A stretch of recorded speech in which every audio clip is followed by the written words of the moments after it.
বিয়ের আগে শেষ যেবার বাড়িতে গিয়েছিলাম সেবার হাতে বেশ কিছুদিন ছুটি ছিল। বাড়ি আসার আগে আম্মা বারবার ফোনে জিজ্ঞেস করতেন কতদিনের জন্য আসছি। আমি বলতাম এই হবে সপ্তাহখানেক। আমার উত্তর শুনে ফোনের ওপাশ থেকে আম্মা চেঁচিয়ে উঠে বলতেন, তোমাকে না বলেছি হাতে বেশি সময় নিয়ে আসতে, 1 সপ্তাহ দিয়ে কি হবে?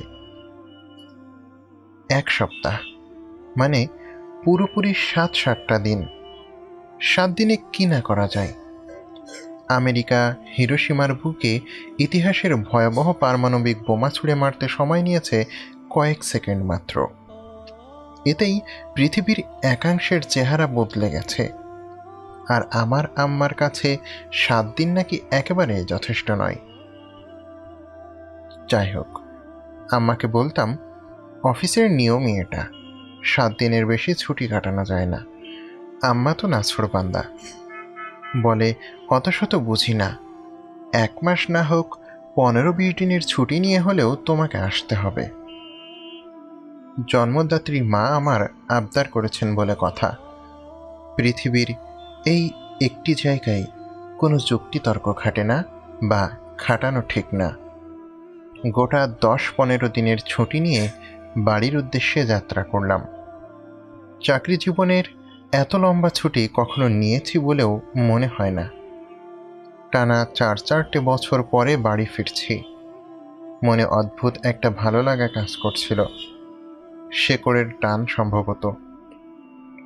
খোলা আকাশের নিচে খাবারের খোঁজে হন্যে হয়ে যাওয়া পাখিটা সন্ধেবেলায় নিড়ে ফেরার সময় যেমন করে দিনের সমস্ত ক্লান্তি অবসাদ বাতাসেই বিলীন করে আসে, সেরকম আমিও সারা বছরের কাজের চাপ, মানসিক অশান্তি, চিন্তা সবকিছুই যেন ইট আর পাথরের শহরে বন্ধক রেখে ফিরছি।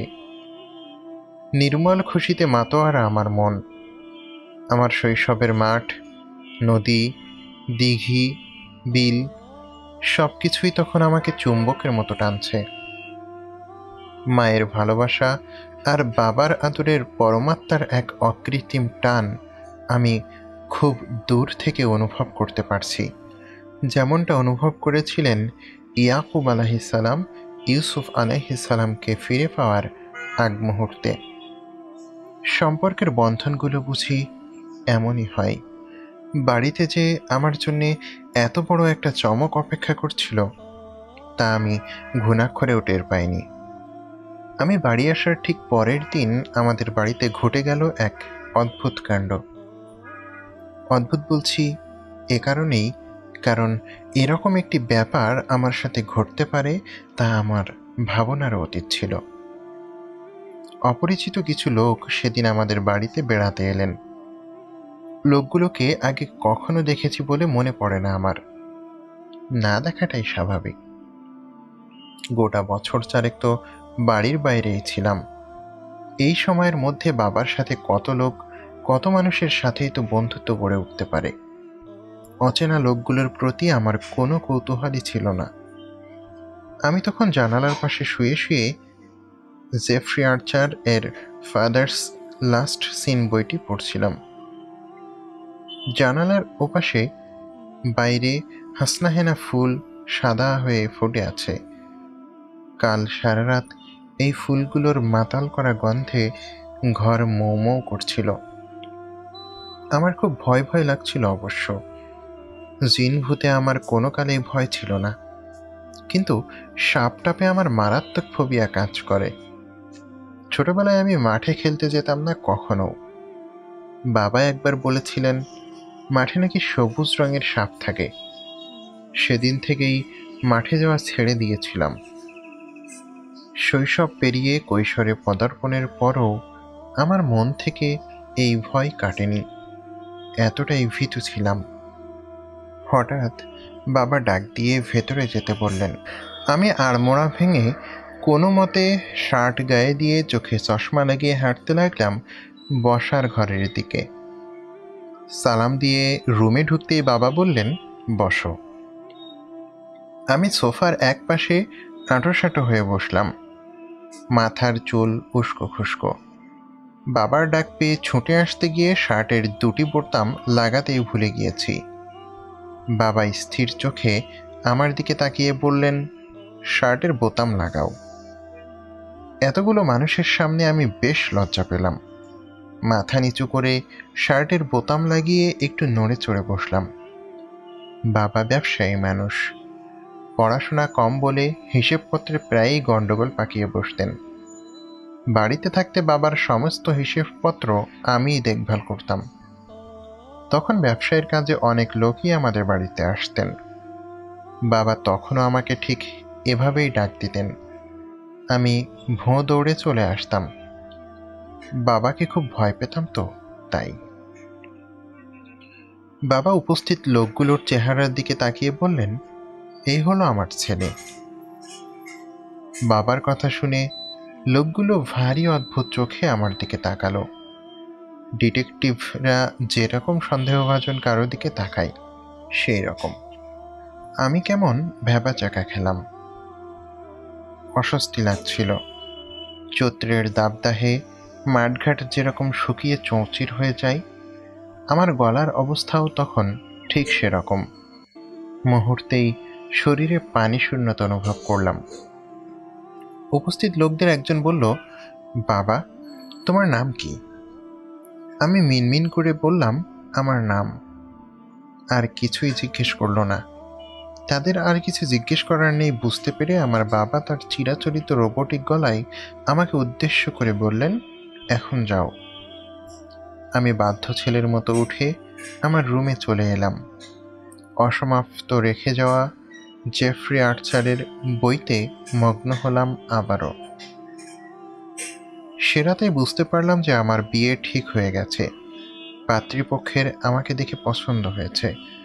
আমার পরিবারও পাত্রীকে পছন্দ করেছে। সবাই রাজি। আম্মা আমার মতামত জানতে চাইলেন। আমি বরাবরের মতোই নিশ্চুপ ছিলাম। নিরাপত্তা সম্মতির লক্ষণ জেনে সবকিছু ঠিকঠাক হয়ে গেছে। ছোটবেলায় রবি ঠাকুরের হৈমন্তী গল্পের অপুর কথা মনে আছে? তার বিয়ে ঠিক হবার পর দূর সম্পর্কের কোনো এক পিসির কাছে এসে হৈমন্তীর একটি ফটোগ্রাফ দেখেছিল কেবল। আমিও যেন এরকম একটা সময় এসে অপুর ভূমিকা নেব, সে কথা কেই বা জানত। আমার ছোট বোনের কাছে পাত্রীর একটি ফটোগ্রাফ জমা ছিল। যদিও সেটি হৈমন্তী গল্পের মতো আনাড়ি কারো হাতে তোলা না, বেশ দক্ষ হাতের ছোঁয়া ছিল তাতে। সেই ফটোগ্রাফটি আমি দেখেছিলাম। ঠিক সেই মুহূর্তে আমার মনের মধ্যে একটি শিহরণ জাগার কথা ছিল, কিন্তু আমি তখনও নির্বাক ছিলাম। এমন নয় যে বাবা মার পছন্দ করা পাত্রী আমার পছন্দ হয়নি। ব্যাপার হলো, আমার যে সত্যি সত্যি বিয়ে হবে সেটাই তখনও বিশ্বাস হচ্ছিল না। ঠিক এক সপ্তাহের মাথায় আমাদের বিয়ে হলো। যে মেয়েটির সাথে আমার বিয়ে হয়েছে ওর নাম ফাতিমা। স্বভাবতই আমি খুবই লাজুক প্রকৃতির ছিলাম। ফাতিমার সামনে আসতেই আমি লজ্জায় কুঁকড়ে যেতাম। ব্যাপারটি যে কেবল আমার সাথেই ঘটত এমন না। খেয়াল করেছি ঠিক একই ব্যাপার ফাতিমার বেলায়ও ঘটত। সেও আমার সামনে এলে ভীষণ রকম অস্বস্তিতে ভুগত, যেন দৌড়ে পালাতে পারলেই বাঁচে। দুজন দুজনকে বিয়ের আগে চিনতাম না, জানতাম না। হঠাৎ একটা বন্ধন আমাদের দুজনকে এক করে দিল। এই হঠাৎ মেলবন্ধনের দূরত্বটা দুজনের কেউ তখনও আমরা কাটিয়ে উঠতে পারিনি। আমাদের বিয়ে হয়ে গেছে। এই অজুহাতে চাকরিস্থল থেকে আমাকে আরও বেশ কিছুদিনের ছুটি দেয়া হলো। বিয়ের পরে আরও 1 মাস ছুটি কাটিয়ে আমি আমার চাকরিস্থলে ফিরে আসলাম। এই 1 মাসে ফাতিমার সাথে আমার খুব কমই কথা হয়েছে। আমি কথা বলার চেষ্টা করলেই সে কাঁচুমাচু শুরু করত। মাঝে মাঝে হ্যাঁ হুঁ করত, নয়তো মাথা নাড়াতো। আমি বুঝতে পারি বিয়ের মাধ্যমে সম্পূর্ণ নতুন এক মানুষ, নতুন এক পরিবেশের সাথে মানিয়ে নিতে আমাদের দুজনেরই খুব সময় দরকার। চাকরিস্থল থেকে আমি দিনে 2 বার করে আম্মাকে ফোন দিতাম। কথা বলার পরে আম্মা ফোনটা ফাতিমার হাতে দিয়ে সরে আসতেন।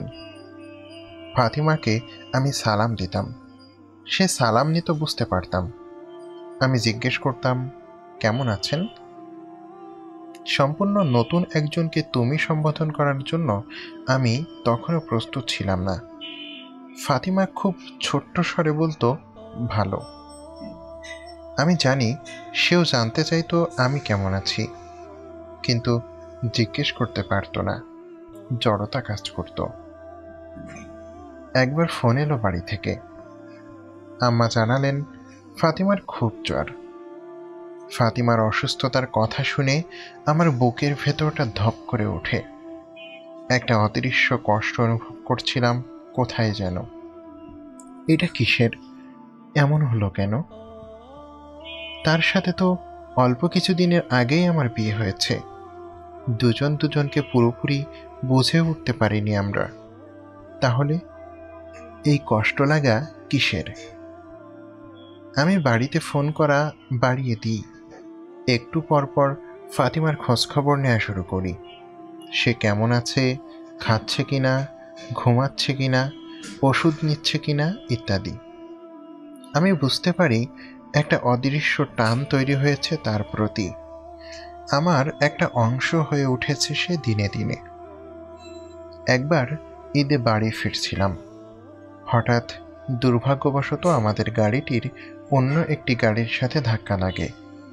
কারো কোনো ক্ষতি না হলেও আমরা বেশ কয়েকজন মারাত্মক আহত হই।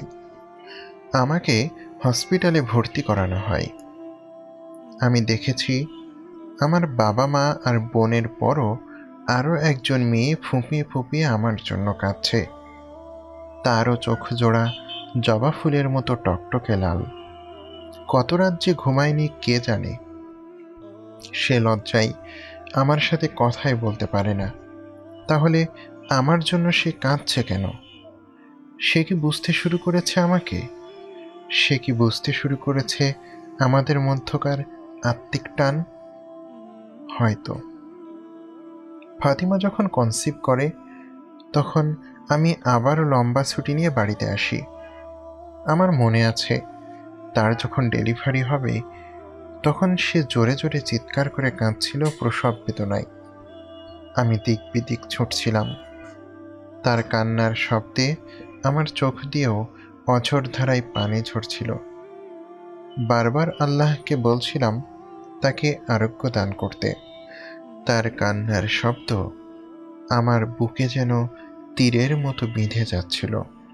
সেই সময়টুকু যেন মহাকালের মতো দীর্ঘ। খুব করে চাইছি সময়গুলো ফুরিয়ে যাক। আল্লাহকে বারবার বলছিলাম, হে দয়াময়, ফাতিমাকে ধৈর্য দাও, ধৈর্য দাও। আমি অনুভব করলাম ফাতিমাকে আমি ভালোবাসি। সে আমার জীবনের অংশ হয়ে উঠেছে। তাকে ছাড়া আমার আর চলবে না। আমি আরও অনুভব করলাম ফাতিমাও আমাকে ভালোবাসে। আমাকে ছাড়াও তার চলবে না। আমরা দুজনে একে অপরের পরিপূরক। এই যে নারী, তাকে তো আমি চিনতাম না। তবে কেন তার জন্য আমার এত ভালো লাগা, এত ভালোবাসা, এত প্রেম, এত দরদ, এত মায়া? আমি স্মরণ করি আল্লাহর সেই আয়াত। তার নিদর্শনের মধ্যে হলো এই যে তিনি তোমাদের জন্য তোমাদের মধ্য হতেই তোমাদের সঙ্গিনী সৃষ্টি করেছেন, যাতে তোমরা তার কাছে শান্তি লাভ করতে পারো। আর তিনি তোমাদের মধ্যে পারস্পরিক ভালোবাসা ও দয়া সৃষ্টি করেছেন। এর মাঝে অবশ্যই বহু নিদর্শন আছে সেই সম্প্রদায়ের জন্য যারা চিন্তা করে। সূরা রুম, আয়াত 21।